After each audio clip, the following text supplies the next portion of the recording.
Ben Affleck je konačno skupio hrabrosti da klekne i zaprosi J.Lo po drugi put. Jennifer Lopez je objavila da se verila sa svojim novim starim momkom Benom Affleckom.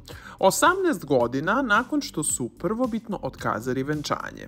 Juče su se u stranim medijima pojavili navodi o njihovoj veredbi. Viđena je J.Lo i sa nekim ogromnim prstenom, stikao je paparaco, a sada je J.Lo to i ozvaničila. Ona je otkrila na vest na svom blogu On the J.Lo, gde je podelila snimak na kojem plače dok se divi ogromnom zelenom vereničkom prstenu.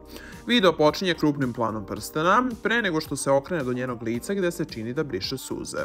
Ona je na Twitteru i na Instagramu najavila novosti. Imam zaista uzbudljivu i posebnu priču koju želim da podelim. Fanovi ovog ljubavnog para ne mogu biti srećniji. Pa realno, koliko je ovo cute? Oni su bili kad 2002-2003 godine i sada su ponovo zajedno. Nadamo se da će im ovaj put potrajati veritba. Tada nešto nije bilo u redu. Čini mi se da je Ben ostavio Jennifer. U svakom slučaju, on je mnogo bolji izbor od onog A-roda.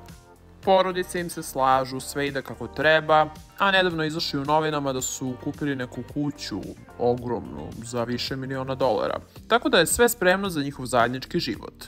Sad samo ostaje pitanje koliko je Ben Affleck platio ovaj verenički prsten i kada će venčanje. Pišite mi u komentarima vaša mišljenja na ovu temu, obavezno se subscribeujte na Trending i lajkujte ovaj video.